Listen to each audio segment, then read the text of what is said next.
Hi everyone and welcome to another card tutorial. Today I'm going to do a Slimline card with not one, not two, but three clearly besotted Halloween stamps. I wanted to use them all, but I don't have the time to actually create videos for all of them separately, so I decided that I'm going to take all of the three one, which is Treats Please, a Balloon Bunch, and Halloween Creepy Corners, and I'm stamping up most of them. I'm coloring up most of the stamps, and then I'm gonna just choose and pick to put together a little scene card on a Slimline card. The coloring, by the way, is up in the right corner in the description down below or at the end of the video. For the card base, I'm using some letter size cardstock. This is a purple, my favorite things. However, I'm not going to use it, but I kind of cut it anyway. The letter size is already 8.5 in width, so I'm just cutting it down to 7 inches to get the card bases. And then I'm doing some panels. As a Slimline card is 8.5 by 3.5, my panels are going to measure 3/4 and 8 1/4. Which I didn't end up cutting. I cut it down to 8 3/8. However, I'm going to rectify that after I have done all of my blending on the background. Things like that happen sometimes, you know, you cut a little wrong, then as long as I don't cut too little or too much. Then I'm gonna score all of these, both of my card bases. So I actually do have a Slimline card base lying around now in purple. The black is the Simon Says Stamp black cardstock. I scored it at 3.5 on my Martha Stewart scoreboard, and then I'm going to use my Teflon bone folder to crease the edge. This is the best bone folder to kind of get your card to lay down almost flat after you have folded it. It's magic.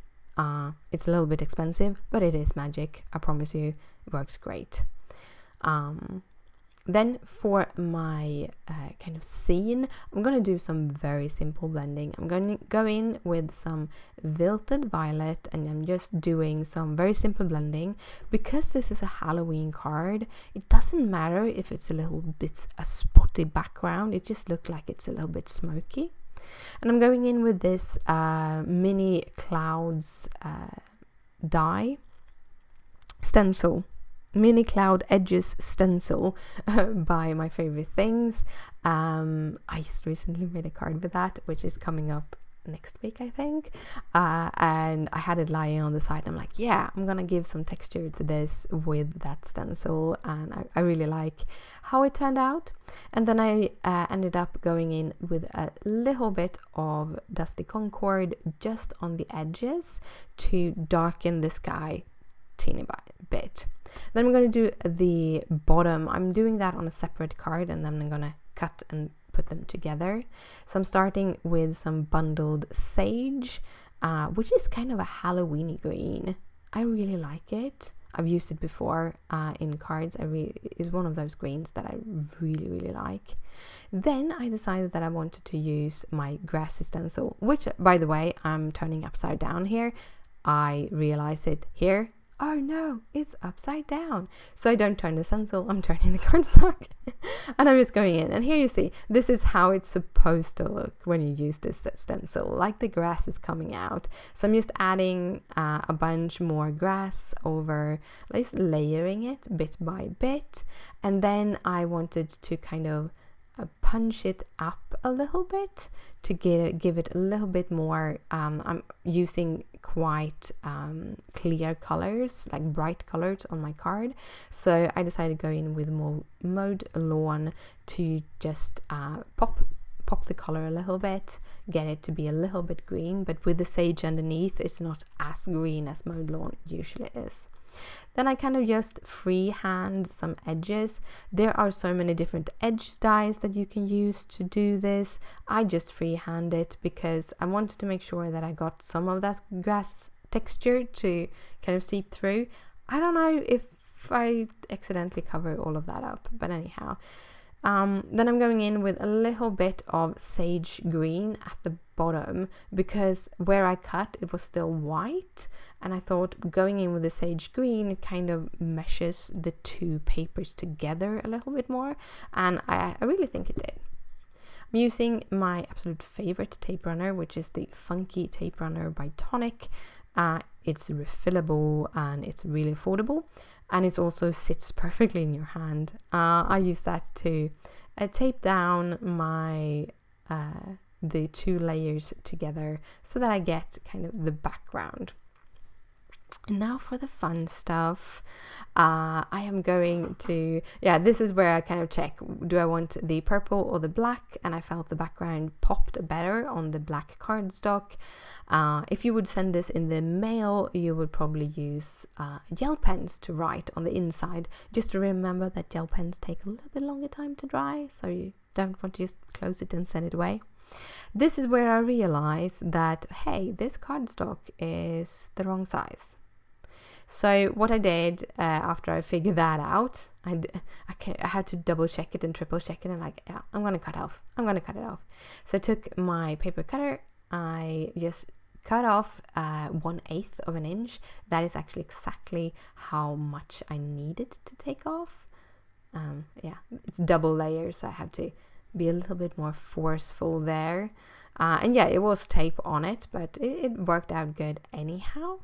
And then I'm just gonna add that to the card base. So we have the whole base and everything, the background, the panel, all that together. Now it's just to add all of those little characters, which was a lot of fun.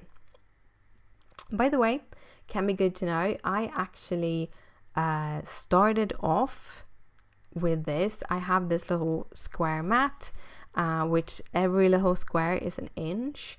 So I mapped up about how wide one of these cards would be, and then I added all of the little characters and all of the little details in that little box, just for my own sake, to kind of figure out where I wanted all of the placing.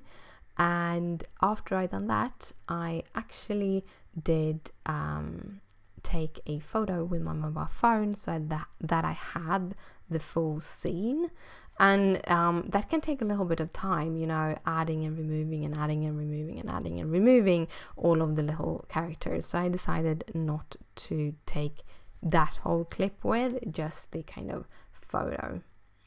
This is where I start off. I'm using one of those creepy corners. That is the only creepy corner, because the other one was a little bit too big for this card base and for what I was going for. Like here you see, that's my little photo that I had taken, and now it's just add all of these little things together. So I used a little bit of my tape runner on the back side. Actually, I ended up doing the backside of that cat and to get it to stick to the balloons, because that was one of the things I figured out after a while, that all of these kitties, or most of the kitties from that stamp set, is actually kind of strung or holding out a hand like they're holding on to the balloons and flying away, which I thought was just super adorable. So of course I needed to use those kitties and those balloons. For the door, I decided not to pop it out, but just add it to this background flat, which helps reduce the dimension, but also helps to give like visual dimension, because everything else will be popped up on a higher layer than the door frame is. I also using these little treats please characters. Didn't go with all of them, but I did pick up a bunch of them, a few of them that I decided I wanted to use. So this little mummy, the few things that I was thinking about when I decided which character to use was, I wanted to have about an equal amount of the green, the orange and the purple. And I also wanted to make sure that I had multiple places where I used the browns. And that would, in this case, be the candles, the mummy, and also the little broom for the witch cat that actually is not going to be attached to a balloon. But yeah, here I'm starting off by adding that character that way. I will tear it down a little bit and move it up because I realized it was a little bit too low on the balloons to fit on the card. So I just kind of figured out where I could put it so it looks like it's actually strung somehow to one of the balloons, and then I just repositioned it. But yeah, this whole project was super fun to create. Just adding all of these little creatures, just figuring out where they were going, all the trick-or-treaters that were going to the door, and I just needed to use that little bat, still calling them butterfly, that's not a good thing. But yeah, that was all of the critters that I was using for this card. I hope you enjoyed my card, and if you do, please thumbs it up, it means a lot to me.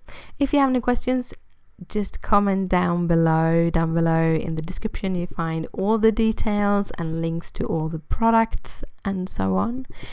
And if you want to see more videos like this, hit that subscribe button. Thank you so much for watching, and I will see you later. Bye.